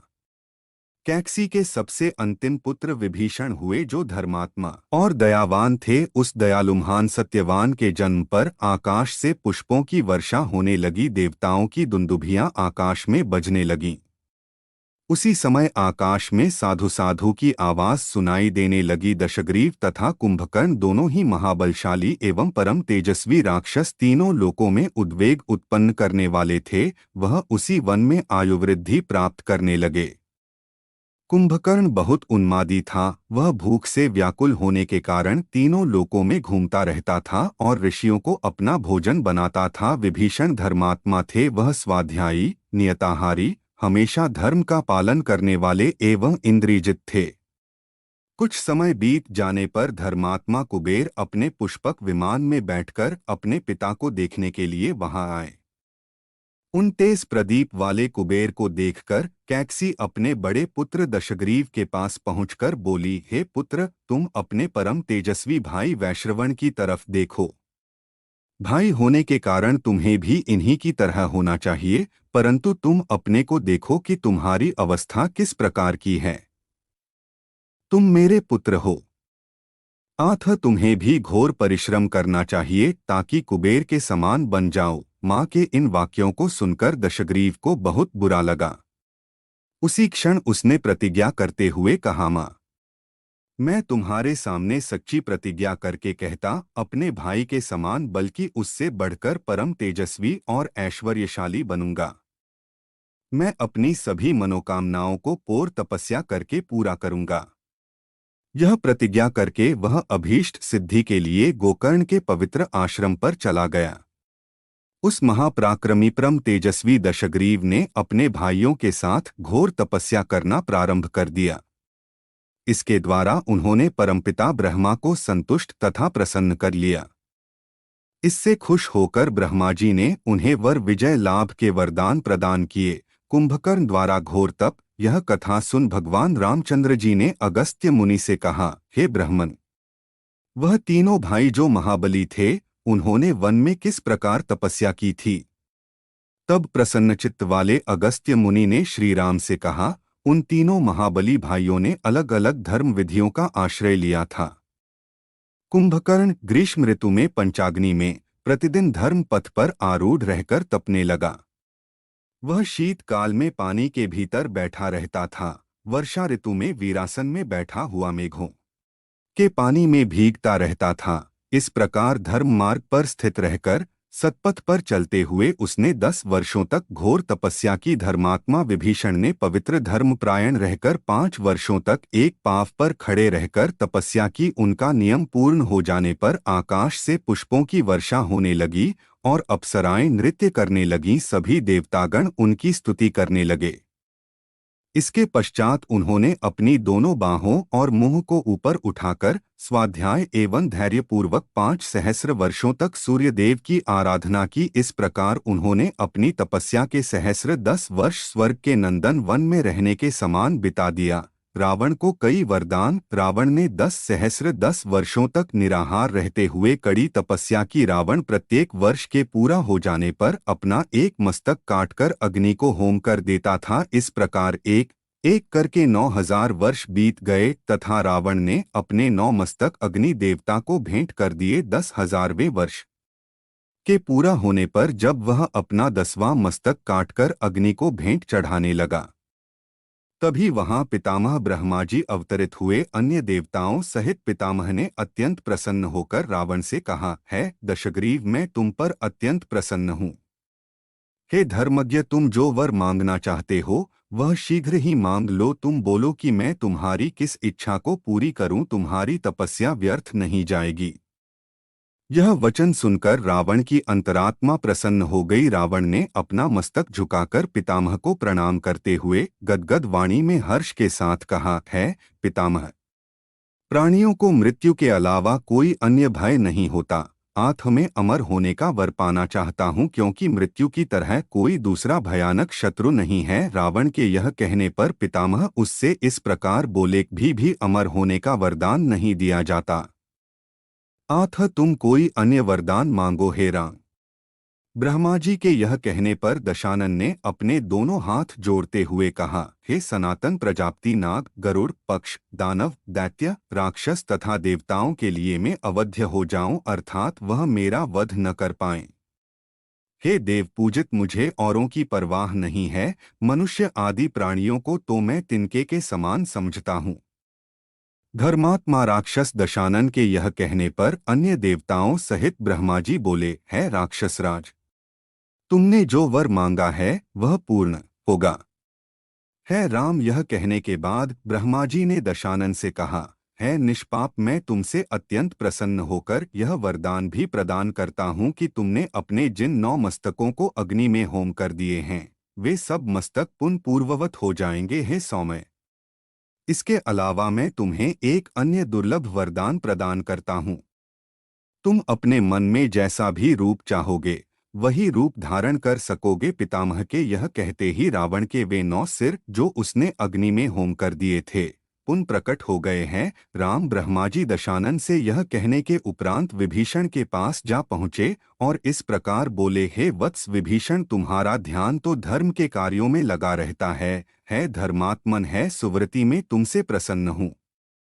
अब तुम कोई भी वर मांग सकते हो। पितामह की यह बात सुनकर अपने दोनों हाथ जोड़कर जिस प्रकार चंद्रमा किरणों से मंडित रहता है उसी तरह समस्त गुणों से नित्य आवृत विभीषण जी बोले, हे भगवान, आप लोक गुरु हैं, मैं तो आपके दर्शन पाकर ही धन्य हो गया। यदि आप मुझे कोई वर देना ही चाहते हैं तो हे सुव्रत, आप उसके बारे में सुनिए।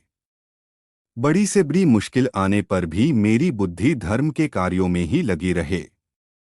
हे भगवान, बिना सीखे ही मुझको ब्रह्मास्त्र का ज्ञान प्राप्त हो जाए। मेरी बुद्धि जिस किसी कार्य के बारे में सोचे वह कार्य धर्म के क्षेत्र में ही हो और मैं सब धर्मों का पालन करता रहूं। है परमोदाय, मेरे लिए यही वरदान सर्वोत्तम रहेगा। जो लोग धर्म के कार्य में संलग्न रहते हैं उनके लिए कोई भी कार्य दुर्लभ नहीं होता। यह सुनकर पितामह ब्रह्माजी प्रसन्न होकर विभीषण से पुनः बोले, हे वत्स, तुम धर्मिष्ठ हो, अब तुम जो चाहते हो वही होगा। हे शत्रुनाशन, राक्षस जाति में जन्म लेकर भी तुम्हारा ध्यान धर्म के कार्यों में लगा हुआ है। अब मैं तुम्हें अमरत्व का वरदान भी देता हूँ, अर्थात तुम्हारी कभी मृत्यु नहीं होगी। यह कहने के बाद वह कुंभकर्ण को वर देने के लिए चले गए। उस समय सभी देवतागणों ने प्रजापति ब्रह्माजी से हाथ जोड़कर कहा, है प्रभु, जब तक आप यह नहीं जान लेते हैं कि यह दुष्ट राक्षस तीनों लोकों को किस प्रकार दुख दे रहा है तब तक आप उसको कोई वर नहीं दीजिएगा। इस राक्षस ने नंदन वन की 7 अप्सराओं को, बहुत से ऋषिमुनियों को तथा देवराज इंद्र के 10 सेवकों को खा लिया है। ब्रह्माजी, जब इस राक्षस ने बिना कोई वर पाए इतने दुष्ट तथा क्रूर कार्य किए हैं तो वह वर पाने के उपरांत तीनों लोकों को नष्ट कर डालेगा। अथे परम तेजस्वी देव, आप इसको वरदान के रूप में मोह प्रदान करें। कुंभकर्ण का दुखी होना। इसी की सम्मति से इसी प्रकार लोकों का कल्याण हो जाएगा। ब्रह्मा जी ने देवताओं की यह बात सुनकर कुछ विचार किया। उनके चिंतन करने पर देवी सरस्वती उनके पास जा पहुंची। सरस्वती जी ने ब्रह्मा जी के पार्श्व भाग में खड़े हो हाथ जोड़कर इस प्रकार कहा, है देव, मैं आ गई हूँ। आप मुझे कौन सा कार्य करने की आज्ञा देते हैं? तब ब्रह्मा जी ने सरस्वती से कहा, हे वाणी, तुम राक्षस कुंभकर्ण की जीभ पर बैठकर उससे देवताओं के मनोनुकूल शब्दों का उच्चारण करवाओ। यह सुनकर वह कुंभकर्ण की जीभ पर बैठ गईं। तब ब्रह्मा जी ने उस दैत्य से कहा, है महाबली कुंभकर्ण, तुम अपने मन के अनुसार वर मांग लो। ब्रह्मा जी की बात सुनकर कुंभकर्ण ने कहा, हे देवाधिदेव, मेरी यह मनोकामना है कि मैं अनेक वर्षों तक निद्रा में लीन रहूं। तब एवंस्तु कहकर ब्रह्मा जी अन्य देवताओं के साथ वहां से चले गए।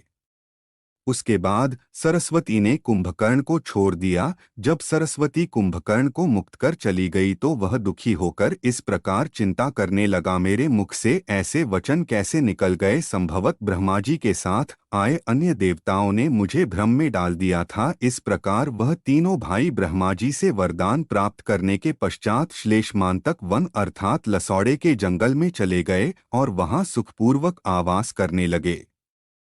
सुमाली को जब यह ज्ञात हुआ कि राक्षसों ने वर प्राप्त कर लिया है, तो वह सभी भय त्याग कर अपने अनुचरों सहित रसातल से चला आया।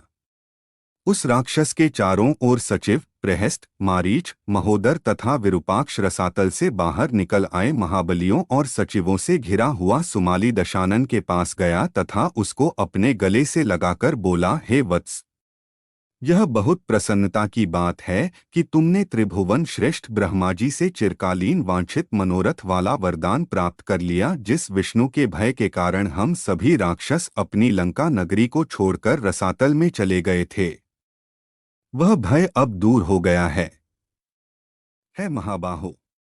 विष्णु के भय के कारण हम लोग अपना घर छोड़कर रसातल में चले गए थे।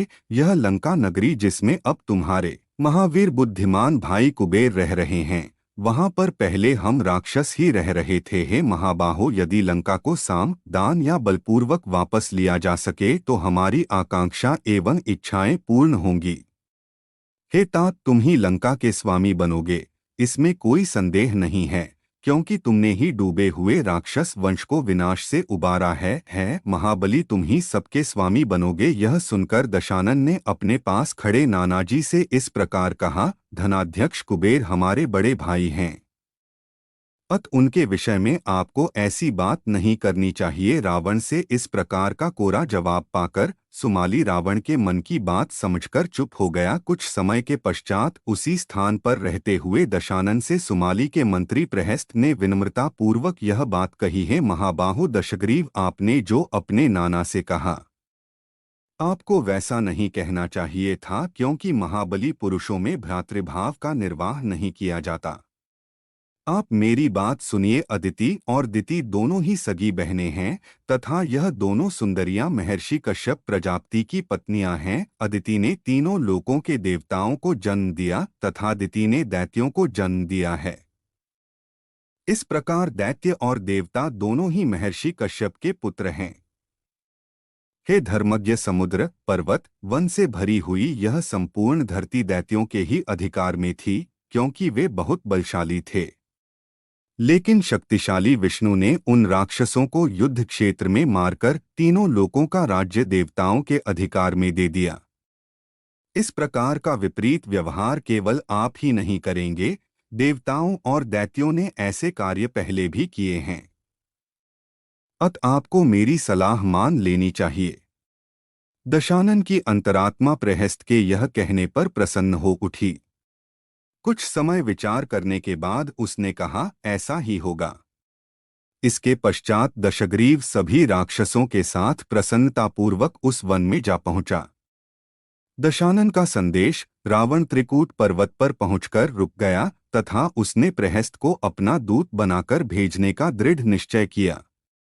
उसने कहा, हे प्रहस्त, तुम वहां जाकर कुबेर से विनम्रतापूर्वक मेरा यह संदेश कहो कि हे राजन, यह लंका नगरी राक्षसों की है, अथे सौम्य है, निष्पाप।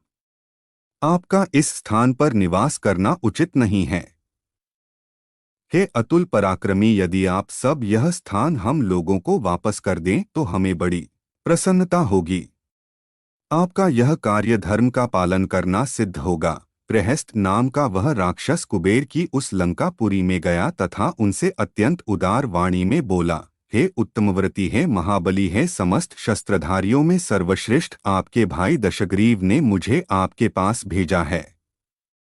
अथे संपूर्ण शास्त्रों के ज्ञाता है महाबाहो, दशानन ने जो कुछ कहलवाया है उसे आप सुनने की कृपा करें। हैं विशालाक्ष, यह लंकापुरी पूर्वकाल में सुमाली तथा अन्य पराक्रमियों जैसे राक्षसों के अधिकार में थी। अथे विश्रवात्मज, उस दशानन ने यह कहा है कि यह जिन लोगों का स्थान है उन्हें वापस लौटाने की कृपा करें, हमारी यह शांतिपूर्ण प्रार्थना है। प्रहस्त के मुख से यह बात सुनकर वाणी के मतलब को समझ लेने वाले वाक्श्रेष्ठ वैश्रवण ने उत्तर दिया है, राक्षस, जब यह लंका निशाचरों से विलीन थी उस समय पिताजी ने मुझे यह दी थी और मैंने मान, दान आदि गुणों प्रयोजनों को उसमें बसाया है। तुम जाकर दशानन से कहना कि यह लंका नगरी और राज्य जो कुछ भी मेरा है वह सब तुम्हारा भी है। तुम इस राज्य तथा नगरी का बिना किसी हिचकिचाहट के प्रयोग कर सकते हो। हे भाई, यह मेरा राज्य तथा धन आपसे अलग नहीं है। यह कहने के बाद कुबेर अपने पिता के आश्रम की ओर चल दिए। पिता को प्रणाम करने के बाद उन्होंने रावण की इच्छा को अपने पिता से इस प्रकार कह डाला, हे तात, दशानन ने अपना दूत मेरे पास भेजा था और कहलवाया था कि पूर्व काल में राक्षसों का आवास रही लंका नगरी उनको लौटा दी जाए। हे सुव्रत, आप मुझे यह बताइए कि अब मुझे क्या करना है। तब मुनिश्रेष्ठ विश्रवा ने दोनों हाथ जोड़कर खड़े हुए कुबेर से कहा, हे पुत्र, मेरी बात को सुने। महाबलशाली दशानन ने मेरे पास आकर भी यह बात कही थी। इसके संबंध में मैंने उसको डांटा भी था तथा बार बार क्रोधपूर्वक यह भी कहा था कि इसके कारण तुम्हारा विनाश हो जाएगा। अथे पुत्र, अब तुम धर्मसम्मत तथा कल्याणप्रद मेरे कहे वचनों को सुनो। वह दुष्ट पापी वर पाने के बाद बुद्धि से भ्रष्ट हो गया है, अत वह कुछ भी समझ नहीं पा रहा है। मेरे शाप के कारण उसकी प्रकृति बहुत क्रूर हो गई है। अत हे महाबाहो, तुम अपने अन्य भाइयों के साथ लंका को छोड़कर कैलाश पर्वत के ऊपर रहने के लिए अन्य नगरी बसा लो। लंका से प्रस्थान नदियों में श्रेष्ठ मानी जाने वाली मंदाकिनी नामक नदी वहां पर बहती है। वह स्थान सूर्य की तरह प्रकाशवान, स्वर्ण कमलों तथा कुमुलोत्पलों और अन्य सुगंधित पुष्पों से परिपूर्ण है। वहां अप्सरा, नाग, किन्नर, देवता तथा गंधर्व आदि विहारशील प्राणी प्रसन्न बने रहते हैं तथा नित्य विचरण करते रहते हैं। हे धनद, उस महाबली राक्षस से शत्रुता करने में तुम परिपूर्ण नहीं हो, क्योंकि तुम जानते हो कि उसे कैसा उत्कृष्ट वरदान प्राप्त हुआ है। यह सुनकर अपने पिता द्वारा कहे गए वचनों को सम्मान देते हुए कुबेर अपनी पत्नी, पुत्र, मंत्री, धन तथा वाहन आदि को लेकर अपने लंका निवास स्थान को छोड़कर चले गए। अपने मंत्रियों एवं अनुजों के साथ बैठे हुए दशानन से प्रहस्त ने जाकर कहा, धनाध्यक्ष कुबेर के लंका छोड़ जाने के कारण वह नगरी सुनसान पड़ी है। अब आपको हम लोगों को साथ लेकर वहां रहते हुए धर्म का पालन करना चाहिए। प्रहस्त के यह कहने पर रावण अपने भाइयों तथा अनुयायियों को साथ लेकर लंका नगरी जा पहुंचा। कुबेर द्वारा परित्यक्त उस नगरी में बड़े बड़े मार्ग भली भांति बंटे हुए थे, जिस प्रकार देवराज इंद्र स्वर्ग की गद्दी पर विराजमान थे, उसी प्रकार उस राक्षस रावण ने भी लंकापुरी के सिंहासन पर अपना अधिकार जमा लिया। रावण का राजतिलक। तब राक्षसों ने रावण का राजतिलक किया और उसने लंका नगरी को बसाना प्रारंभ कर दिया। कुछ ही समय के पश्चात वह लंकापुरी मेढों की तरह राक्षसों से भर गई। कुबेर ने अपने पिता की आज्ञा के अनुसार कैलाश पर्वत पर श्रेष्ठ और सजे हुए भवनों वाली अलकापुरी नामक नगरी को बसाया, जो इंद्रनगरी के समान सुंदर थी। राज्याभिषेक के बाद राक्षस राज रावण अपने भाइयों के साथ वहां रहने लगा। इसके बाद उसे अपनी बहन शूर्पणखा के विवाह की चिंता हुई। उसने अपनी बहन का विवाह कालका के पुत्र दानवेंद्र, जिसका नाम विद्युज्जित्व था, के साथ कर दिया। हे राम, विवाह हो जाने के बाद एक दिन रावण शिकार करने के लिए वन में गया। वहां पर उसने दिति के पुत्र मय को देखा। मय के साथ एक सुंदर कन्या को देखकर रावण ने पूछा, आप कौन हैं जो इस मनुष्य तथा पशुहीन जंगल में रह रहे हैं? इस सुंदर कन्या के साथ आप इस वन में किस उद्देश्य के कारण रह रहे हैं? हे राम, रावण के यह पूछे जाने पर मय ने कहा, मैं आपको अपना संपूर्ण वृत्तांत सुनाता हूँ। यदि आपने सुना है तो आपको ज्ञात होगा कि स्वर्ग में हेमा नाम की एक अप्सरा है। जैसे पुलोम दानव ने अपनी पुत्री इंद्र को सौंप दी थी, उसी प्रकार देवताओं ने वह अप्सरा मुझे सौंप दी। उसमें आसक्त होकर मैं उस अप्सरा के साथ 1 सहस्र वर्ष रहा। 14 वर्ष हो गए। वह देवताओं के कार्य हेतु स्वर्ग चली गई। मैंने उसके लिए एक संपूर्ण माया नगरी की स्थापना की है। वह नगरी मेरी माया से निर्मित मणियों तथा हीरों द्वारा विचित्र शोभा से परिपूर्ण थी। अब तक मैं अपनी पत्नी के वियोग में उसी नगरी में रहा करता था। मैं उसी नगरी को छोड़कर अपनी कन्या के साथ इस वन में चला आया हूँ। हे राजन, यह मेरी पुत्री है जो उसी की कोख से जन्मी है। रावण का विवाह। मैं इसके लिए उपयुक्त पति की खोज कर रहा हूँ। सम्मान की दृष्टि से कन्या का पिता होना बड़े दुख की बात है। पुत्री हमेशा दोनों कुलों को संशय में डाले रखती है। मेरी पत्नी ने 2 पुत्रों को भी जन्म दिया था है तात। उनमें एक का नाम मायावी तथा दूसरे का नाम दुंदुभि है। तुमने मेरे बारे में जो कुछ पूछा वो मैंने तुमको बता दिया है तात। तुम कौन हो यह मुझे कैसे पता चलेगा? मय के यह कहने पर राक्षसराज रावण ने विनीत भाव से कहा, मैं पुलस्त्य ऋषि के पुत्र विश्रवा का बेटा हूँ। मेरा नाम दशग्रीव है। मुनिश्रेष्ठ पितामह ब्रह्मा जी की 3री पीढ़ी में जन्मे हैं। हे राम, रावण के यह बताने पर वह दानवमय महर्षि विश्रवा के पुत्र से मिलकर अत्यंत प्रसन्न हुआ। उसने उसी समय रावण के साथ अपनी पुत्री का विवाह करने का निश्चय कर लिया और अपनी पुत्री रावण को सौंप दी। मैं मुस्कुराते हुए रावण से बोला, हे राजन, यह मेरी पुत्री है जिसको अप्सरा हेमा ने अपने गर्भ में रखा था। आप मंदोदरी नामक इस कन्या को अपनी पत्नी के रूप में ग्रहण अर्थात स्वीकार करें। हे राम, रावण ने मय की यह प्रार्थना स्वीकार कर ली। वहीं पर अग्नि प्रज्वलित करके मंदोदरी का विवाह कर दिया। हे राम, मय दानव उस श्राप से परिचित था जो विश्रवा ने रावण को दिया था। फिर भी उसने अपनी कन्या रावण को ब्रह्मा के कुल में उत्पन्न हुआ जानकर दे दी। साथ में उसने अपनी तपस्या द्वारा प्राप्त एक भयंकर शक्ति भी प्रदान कर दी, जिसे बाद में उसने उसे लक्ष्मण पर चलाया था। इस प्रकार अपनी पत्नी को प्राप्त कर लंकेश्वर अपनी नगरी में लौट आया और साथ में वह अपने भाइयों के लिए भी 2 स्त्रियों का अपहरण कर लाया। वैरोचन नामक दैत्य की वज्रज्वाला नाम की दौहित्री थी। रावण ने उसे कुंभकर्ण की पत्नी बनाया और गंधर्वराज महात्मा शैलूष की कन्या सरमा, जो धर्म को जानने वाली थी, को विभीषण की पत्नी बनाया। वह कन्या मानसरोवर के तट पर उत्पन्न हुई थी। वर्षा ऋतु के कारण उसके जन्म के समय मानसरोवर में जल का स्तर बढ़ने लगा था।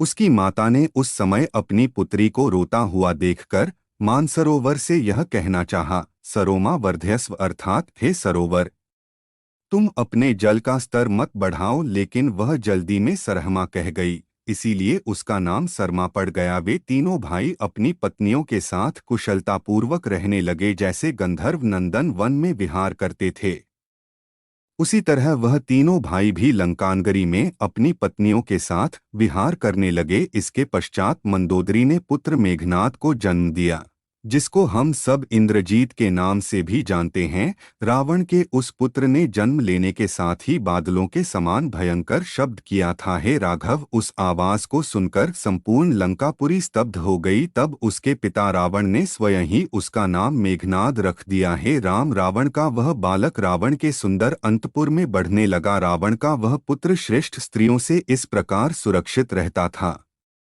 जैसे काष्ठ के अंदर अग्नि सुरक्षित रहती है। उस पुत्र का जन्म होने से उसके माता पिता को अत्यधिक प्रसन्नता प्राप्त हुई। कुंभकर्ण निद्रा में अभिभूत। कुछ समय के पश्चात पितामह ब्रह्मा के वरदान द्वारा उत्पन्न निद्रा तीव्र वेग से कुंभकर्ण के शरीर में उत्पन्न हुई। उस समय अपने पास बैठे हुए रावण से कुंभकर्ण ने कहा, है राजन, मुझे नींद आ रही है, अतः आप मेरे लिए शयनगृह का निर्माण करवाएं। यह सुनकर रावण ने विश्वकर्मा के समान कुशल कारीगरों को इस कार्य में लगा दिया। उन्होंने मिलकर 2 योजन लंबा और 1 योजन चौड़ा चिकना शयनगृह का निर्माण कर दिया, जो देखने योग्य था। कुंभकर्ण के सोने के लिए वह हर प्रकार से बाधाओं से परे था। उसमें स्वर्ण निर्मित तथा सर्वत्र स्फटिक स्तंभ सुशोभित थे। उसके अंदर घुंघरुओं वाली झालरें और नीलम निर्मित सीढ़ियां थीं। उसके तोरण द्वार हाथी के थे। हीरे और स्फटिक मणि के चबूतरे थे। राक्षसों ने उसे सब प्रकार से सुखदायक और मनोहर बनाया था। वह सुमेरु पर्वत की पुण्यमयी गुफा की भांति सर्वत्र एवं नित्य सुख प्रधा महाबली कुंभकर्ण उस स्थान पर जाकर सो गया। वह निरंतर कई सहस्र वर्षों तक सोता रहा और जागा नहीं। जब कुंभकर्ण निद्रा में अभिभूत हो गया तो उस समय रावण निरंकुश बनकर ऋषि, देवता, पक्ष एवं गंधर्वों को कष्ट पहुंचाने लगा। रावण क्रोधित होकर नंदन तथा देवताओं के उद्यानों में पहुंचकर उन्हें उजाड़ दिया करता था। वह दुष्ट पापी राक्षस नदियों में हाथी के समान क्रीड़ा करता था। पर्वतों को इंद्र द्वारा छोड़े गए वज्र की भांति तोड़ देता था तथा पेड़ों को वायु के समान उखाड़ देता था। रावण द्वारा किए गए इन अत्याचारों का समाचार पाकर धर्मज्ञ कुबेर ने अपने स्वयं के कुल के अनुरूप व्यवहार का स्मरण करके रावण का हित करने की इच्छा से लंकापुरी में अपने एक दूत को भातृप्रेम का परिचय देने हेतु भेजा। उस दूत ने लंकानगरी में पहले पहुंचकर विभीषण से मुलाकात की। विभीषण ने धर्म के अनुसार उसका आदर सत्कार किया तथा बाद में उससे वहां आने का कारण पूछा। फिर वह उससे अपने परिवार जनों की कुशलता का समाचार पूछ उसे राज्यसभा में लेकर जा पहुंचे और उसे वहां पर बैठे हुए रावण से मिलवाया। दूत ने देखा कि वह राक्षसेंदु रावण अपने तेज से दीप्तिमान हो रहा है। महाराज की जय हो कहने के बाद वह दूत रावण के सामने काफी समय तक मौन खड़ा रहा। फिर अपने आसन के उत्तम बिछौने पर बैठे हुए दशानन से उस दूत ने कहा, हे राजन, आपके भाई ने जो कहलवाया है अब वह मैं आपको बताता हूँ। वीरों के कुलाचार तथा कर्तव्य हम दोनों के लिए समान रूप से उपयुक्त हैं। धर्म पालन की शिक्षा, हे साधु, तुमने जो अब तक कार्य किए हैं उतने ही बहुत हैं। अब तुम्हें धर्म का पालन करना चाहिए। यदि तुम धर्म का पालन कर सके हो तो वही करो। तुमने अनेक ऋषियों को मार डाला है तथा तुमने नंदन वन को उजाड़ दिया है। यह मैंने अपनी आंखों से देखा है राजन। मैंने यह बात सुनी है कि देवतागण तुमसे बदला लेना चाहते हैं। तुमने कई बार मेरा भी अपमान किया है, लेकिन अपराध करने पर भी मैं तुम्हारी रक्षा करता हूँ, अर्थात बंधु बांधवों को अपने छोटे बालकों की रक्षा करनी चाहिए। इसलिए मैं तुम्हें यह उपदेश दे रहा हूँ जो तुम्हारे हित में है। मैं हिमालय की चोटी पर जितेंद्रिय होकर भी रौद्रव्रत की संपन्नता और धर्माचरण करने के लिए गया था। वहां मैंने प्रभु महादेवी सहित उमा भगवती जी के दर्शन किए। उस समय अचानक मेरी बाईं नजर भगवती पार्वती पर जा पड़ी है। महाराज, मैं तो केवल यह जानना चाहता हूँ कि मैं कौन हूँ। मेरे मन में कोई अशुभ विचार नहीं था। भगवती पार्वती उस समय वहां पर अनुपम रूप धारण किए बैठी थीं। देवी के दिव्य तेज के कारण मेरी बाईं आंख जल गई और दूसरी आंख धूली के समान भरी हुई पिंगलवर्ण की हो गई। उस समय मैंने दूसरे छोर पर जाकर 800 वर्षों तक मौन रहकर उस महान व्रत को धारण किया। उस व्रत के पूरा होने पर भगवान शिव प्रकट हुए और मुझ पर अपनी प्रसन्नता प्रदर्शित करते हुए बोले, हे धर्मज्ञ धनेश्वर, हे सुव्रत, मैं तुम्हारी घोर तपस्या से प्रसन्न हूँ। इस व्रत का पालन पहली बार मैंने किया था तथा मेरे बाद तुमने किया है। तीसरा कोई भी ऐसा पुरुष नहीं है जो यह व्रत कर सके। मैंने ही इस दुष्कर व्रत को पूर्वकाल में प्रकट किया था। अथे धनेश्वर, तुमको अब मेरे साथ दोस्ती का हाथ बढ़ाना चाहिए। हे अनघ, तुमने मुझको अपनी तपस्या द्वारा जीत लिया है। अब तुमको मेरा मित्र बनना चाहिए। देवी को देखने के कारण उनके प्रभाव से तुम्हारी बाईं आंख जल गई थी तथा दाई पिंगलवर्ण हो गई थी। अब तुम्हारा एकाक्ष पिंगली नाम चिरस था ही होगा जब मैं शिवजी से मित्रता स्थापित करके तथा उनकी आज्ञा लेकर लौट रहा था। उस समय मैंने तुम्हारे पाप पुण्य की बात सुनी। अब तुम अपने कुल को कलंकित करने वाले पाप कर्मों का मार्ग छोड़ दो, क्योंकि देवतागण ऋषियों के साथ मिलकर तुम्हारा वध करने का उपाय सोच रहे हैं। दूत के यह कहने पर रावण के नेत्र क्रोध के कारण लाल हो गए। वह अपने दांतों को पीसते हुए तथा हाथों को मोड़ते हुए बोला, हे दूत, तू जो कुछ कहना चाहता है उसका मतलब मैं समझ चुका हूँ। अब न तो तू ही जीवित बच सकेगा और न ही वह भाई जिसने तुझको यहाँ भेजा है। वह मूर्ख शिवजी से मित्रता की बात मुझको डराने के लिए कह रहा है। तूने जो कुछ भी यहाँ कहा है वह मेरे द्वारा माफ करने योग्य नहीं है। वह सब मेरे लिए असहनीय है। बड़े भाई को मारना नहीं चाहिए। यह बात सोचकर ही मैंने अभी तक कुछ नहीं किया, परंतु अब तेरे मुख द्वारा उनकी बातों को सुनकर मैंने यह निर्णय किया है कि मैं स्वयं अपने ही बल से तीनों लोकों पर विजय प्राप्त करूंगा। कुबेर के इसी एक अपराध के कारण मैं अब इसी दशा में चारों लोकपालों को यमलोक में पहुंचा दूंगा। यह कहकर रावण ने अपनी तलवार निकालकर उस दूत के टुकड़े टुकड़े कर दिए तथा उसका मृत शरीर दुरात्मा राक्षसों को खाने के लिए दे दिया। इसके पश्चात रावण स्वस्तिवाचन करके तीनों लोकों पर विजय पाने के उद्देश्य से अपने रथ पर बैठकर उस स्थान की दिशा में चल दिया जहां कुबेर रहते थे। घमंड में चूर दशानन, अपने बल के घमंड में हमेशा उद्धत रहने वाला रावण अपने 6 मंत्रियों प्रहस्त, मारीच, महोदर, सारण, शुक तथा धूम्राक्ष जो हमेशा युद्ध के लिए प्रस्तुत रहते थे को साथ लेकर चल पड़ा। उस समय ऐसा प्रतीत हो रहा था कि वह अपनी क्रोध रूपी अग्नि से सबको भस्म कर देगा। वह नदी, पर्वत, वन, उपवन और नगरों को लांघता हुआ कुछ ही क्षणों में कैलाश पर्वत जा पहुंचा। जब यक्षों को यह पता चला कि रावण अपने 6 मंत्रियों सहित युद्ध के लिए तैयार होकर कैलाश पर्वत पर आ पहुंचा है, तो वे उस राक्षसराज रावण के समीप और सामने खड़े न हो सके। वे यह जानकर कि रावण हमारे राजा का भाई है, वहां चले गए जहां राजा कुबेर विराजमान थे। वहां पहुंचकर वे उनको रावण का वृत्तांत सुनाने लगे। तब धनेश्वर ने उन्हें युद्ध करने की आज्ञा दे दी। यह सुनकर वे प्रसन्नता में भरकर युद्ध के लिए चले गए। उस समय कुबेर की सेना समुद्र की तरह क्षुब्ध होकर चल रही थी। उनके चलने के कारण वह पर्वत हिलता सा लग रहा था। इसके बाद राक्षसों तथा यक्षों में घोर युद्ध हुआ, जिसकी वजह से रावण के सभी मंत्रीगण व्याकुल हो गए। अपनी सेना की यह हालत देखकर वह राक्षसराज रावण सिंह की भांति दहाड़ एवं क्रोधित होकर यक्षों की सेना की ओर दौड़ा। रावण के मंत्रीगण बहुत पराक्रमी थे। उसका एक एक मंत्री यक्षों के सहस्र सहस्र सैनिकों से भिड़ गया। उस समय युद्ध क्षेत्र में तलवारों, गदा, मूसल, शक्ति एवं तोमरों की वर्षा हो रही थी। राक्षसराज रावण उन सबको सहता हुआ शत्रुओं की सेना में घुस गया। वहां पर उसे इतनी मार पड़ी कि वह सांस भी नहीं ले पाया। यक्षों ने मिलकर रावण के भयंकर वेग को रोक दिया।